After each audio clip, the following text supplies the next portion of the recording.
in my view, almost half or at least half of the last 16-17 chief justices were corrupt. कौन से जजेस भ्रष्ट हैं, कौन से जजेस ईमानदार हैं, सबको पता होता है। पहली बार हुआ था कि 4 सीनियर जजेस नंबर 2, 3, 4, 5 सब ने मिलकर प्रेस कॉन्फ्रेंस करी कि मौजूदा चीफ जस्टिस इस मास्टर ऑफ रोस्टर की पावर का दुरुपयोग कर रहे हैं।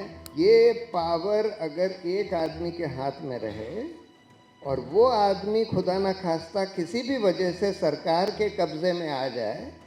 बेला त्रिवेदी मोदी की लॉ सेक्रेटरी थी जज बनने से पहले, और सब जानते थे, सबको पता था कि वो सरकार के खिलाफ कुछ नहीं करेंगी, कोई फैसला नहीं देंगी। वो कहते हैं कि आप लोगों ने लोगों से बात करके ये दंगे करवाने की साजिश करी। जब आप 5 साल तक ट्रायल भी आपने नहीं शुरू करी, बगैर ट्रायल शुरू करे, सिर्फ किसी के 161 के बयान पर, वो भी आप कह रहे हैं कि कोई खुफिया प्रोटेक्टेड विटनेस है, बता भी नहीं रहे, तो वो कैसे डिफेंड करेगा अपने आप को, कैसे बोलेगा कि भाई ये बिल्कुल झूठा चार्ज है। Mr. Bhushan, sir,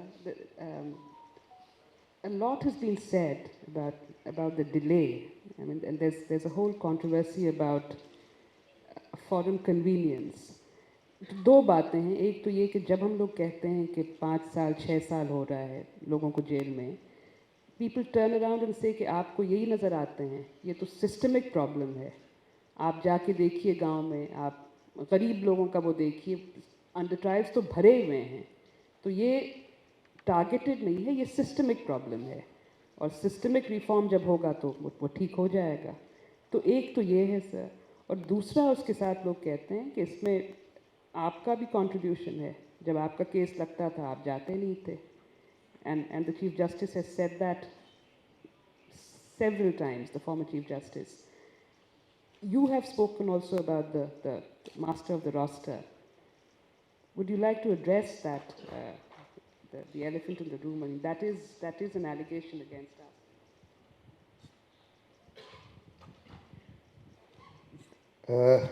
ये जो जिस बेंच के सामने, जैसे आजकल इस पर काफ़ी कंट्रोवर्सी है और फॉर्मर चीफ जस्टिस चंद्रचूड़ इस पर बहुत इंटरव्यूज़ दे रहे हैं। वो ये कह रहे हैं कि उमर खालिद का केस तो सुप्रीम कोर्ट में यही लोग एडजर्न कराते रहे और उसके बाद फिर विड्रॉ कर लिया, तो सुप्रीम कोर्ट बेल कैसे देती, ये कह रहे हैं। अब सवाल ये है कि देखिए, सबको पता होता है कि कुछ जजेस जो हैं बिल्कुल सरकार के पक्ष में ही बोलते हैं, सरकार के पक्ष में ही फैसला देते हैं, जो सरकार चाहती है वही करते हैं, ये सबको पता होता है। एक बार मैंने बयान दिया था किसी इंटरव्यू में कि in my view almost half or at least half of the last 16-17 chief justices were corrupt। तो मैंने तो नाम नहीं बोले थे, उस पर मेरे खिलाफ कंटेम्प्ट चलाया गया। उसके बाद मेरे फादर ने इंटरवीन करके बोला कि प्रशांत ने तो नाम नहीं बोले, लेकिन मैं नाम बोल रहा हूँ। ये देखिए, ये पिछले 16 चीफ जस्टिसेस हैं, इसमें से ये 8 तो बिल्कुल करप्ट थे, ये 6 बिल्कुल ऑनेस्ट थे, और 2 के बारे में हम नहीं कह सकते। अब मेरे फादर एक एक्सरसाइज करते थे, वो बताते थे कि मैं जब बार एसोसिएशन के कमरे में बैठता हूँ तो मैं वो 16 चीफ जस्टिस की लिस्ट अपने सामने रखता हूँ, और मैं दूसरे सीनियर एडवोकेट से पूछता हूँ कि भाई इसमें आप बताइए कि कौन से जजेस चीफ जस्टिस डिसऑनेस्ट थे, और वो हर बार उन 8 का तो ज़रूर टिक करते हैं जिनको मैंने बोला था कि ये तो करप्ट थे। यानी कि सबको पता होता है कि कौन जज करप्ट है, कौन जज सरकारी है, कौन जज इंडिपेंडेंट है।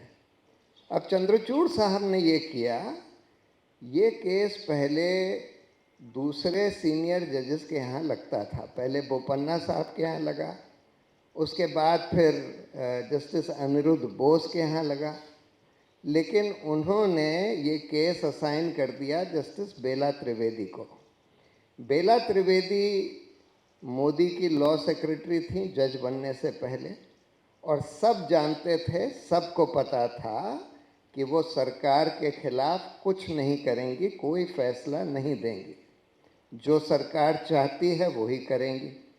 और इस वजह से 2-3 बार शायद एडजर्नमेंट सीख किया गया कि शायद हो सकता है कि वापस उन दूसरे सीनियर जजेस के यहाँ चला जाए केस, लेकिन जब नहीं गया तो फिर विड्रॉ करना पड़ा।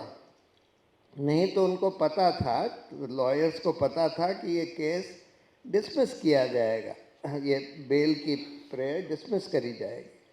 तो ये तो, और देखिए मास्टर ऑफ रोस्टर के बारे में हम लोगों ने सुप्रीम कोर्ट में एक पिटिशन डाली थी कि भाई ये बहुत ख़तरनाक है कि एक आदमी के पास ये पूरी पावर है कि वो ये तय कर सके कि कौन सा केस कौन सी बेंच सुनेगी। क्योंकि जब सबको पता होता है कि कौन से जजेस जो हैं सरकारी हैं, कौन से जजेस इंडिपेंडेंट हैं, कौन से जजेस भ्रष्ट हैं, कौन से जजेस ईमानदार हैं, सबको पता होता है। आप कोर्ट में जाइए, आप सारे जितने रिस्पॉन्सिबल लॉयर्स हैं उनसे पूछ लीजिए, सब आपको वही बात बताएंगे, सबको पता है। तो इसलिए ये पावर अगर एक आदमी के हाथ में रहे और वो आदमी खुदा न खास्ता किसी भी वजह से सरकार के कब्ज़े में आ जाए, और सरकार के कब्ज़े में लाने का एक नया हथकंडा आजकल अपनाया गया है, और वो ये है कि सारे एजेंसी से कह दिया जाता है कि तुम लोग सारे जो चीफ जस्टिस हैं या चीफ जस्टिस बनने वाले हैं उन जजेस पर डोजियर बना लो, और उस डोजियर में अगर उस जज या उसके कोई इमीडिएट रिलेटिव या बच्चे या स्पाउस के खिलाफ कुछ भी आपको ऐसी चीज़ मिल गई कि उसने कोई गैर कानूनी काम किया है, तो उस इन्फॉर्मेशन को इस्तेमाल करके उस जज को ब्लैकमेल करो, उसको ब्राउबीट करो, उसको इन्फ्लुएंस करो कि भाई, और अगर वो चीफ जस्टिस है तो फिर वो सारे जो पॉलिटिकली सेंसिटिव केसेस हैं वो ऐसे जजेस के सामने भेज देगा। यही रीज़न था कि 4 जजेस ने वो अनप्रेसिडेंटेड प्रेस कॉन्फ्रेंस करी थी।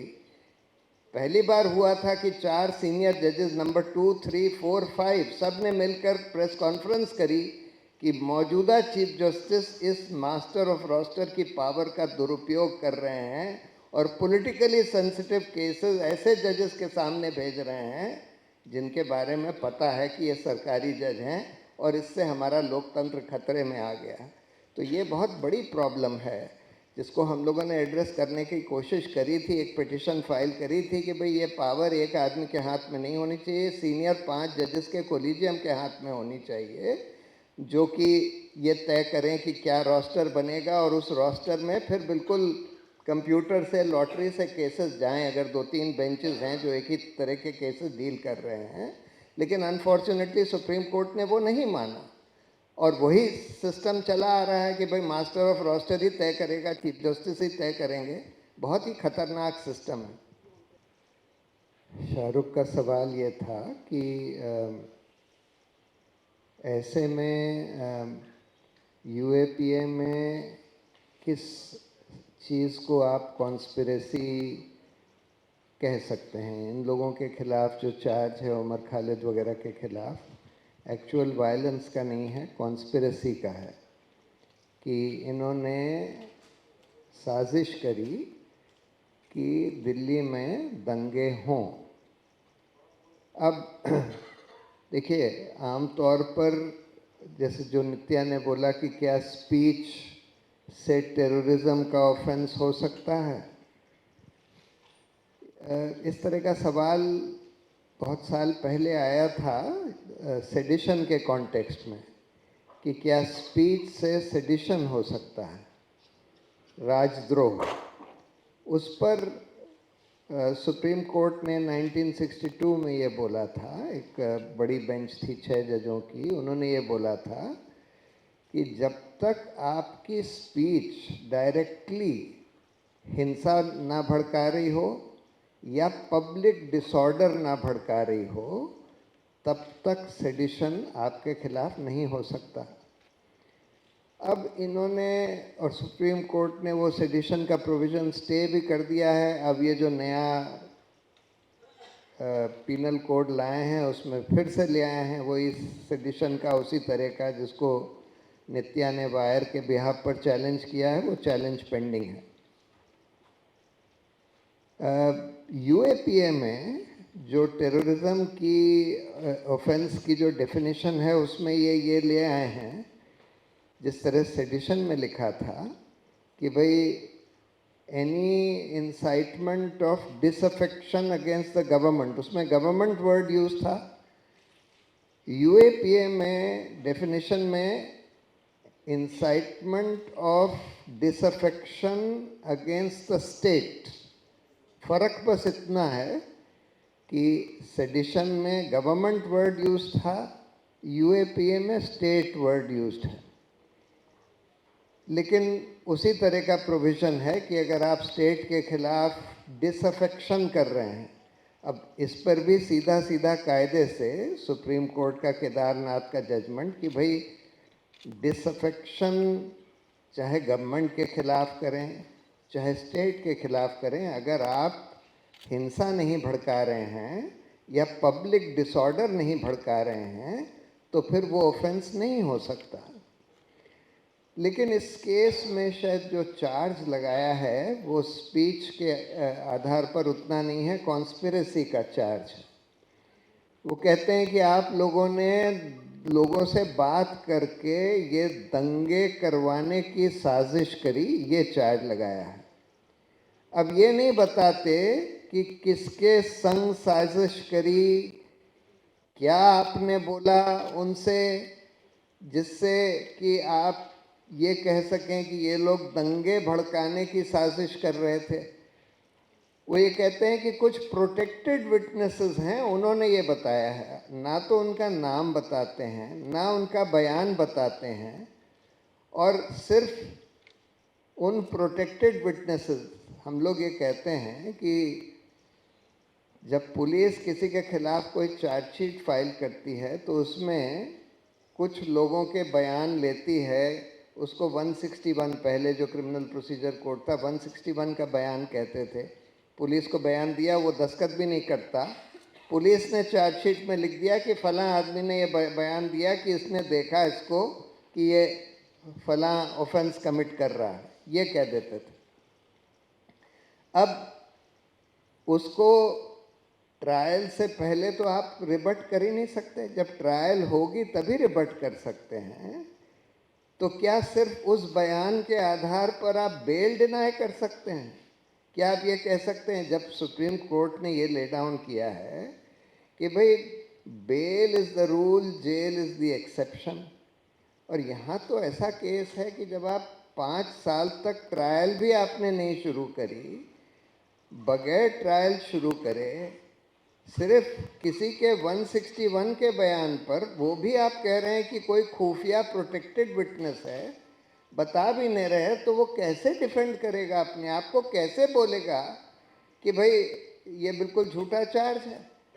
और बेल के लिए तो वो भी नहीं प्रूफ करना होता। अनफॉर्चुनेटली यूएपीए में इन्होंने एक बेल का प्रावधान ले आए हैं जिसमें ये लिख दिया है, बिल्कुल रिवर्स कर दिया है। नॉर्मली रूल ये है कि भाई बेल तभी डिनाई करी जाएगी अगर आपके खिलाफ ये कहा जा सके, रीजनेबली ये कहा जा सके कि अगर आपको बेल दे दी गई तो आप भाग जाएंगे या एविडेंस से टैंपर करेंगे या फिर बहुत संगीन अपराध किया है वो अपराध फिर से करेंगे। ये तो इन लोगों के खिलाफ नहीं कहा जा सकता। लेकिन वो कह रहे हैं कि बेल का प्रोविज़न इसमें ये है कि जब तक ट्रायल कोर्ट ये ना कह दे कि इसके खिलाफ जो केस बनाया है ये बिल्कुल बेबुनियाद है, तब तक बेल नहीं दी जाएगी। अब ऐसे केस में जहां आप कहते हैं कोई प्रोटेक्टेड विटनेस है, कुछ कह रहा है, अब कैसे हम ये दिखा सकेंगे या प्रूफ कर सकेंगे कि बिल्कुल झूठा केस बनाया गया है? तो बहुत ही ड्रैकोनियन प्रोविजंस ले आए हैं। लेकिन उसके बावजूद भी सुप्रीम कोर्ट ने कई बार बोला है कि भाई अगर इतने साल तक ट्रायल ही नहीं शुरू हो रहा तब फिर यूएपीए के चार्ज में भी बेल दे दी जाएगी। इसमें तो 5 साल से ज़्यादा हो गए, ट्रायल नहीं शुरू हुआ, लेकिन फिर भी सरप्राइजिंगली बेल डिनाई कर दी गई।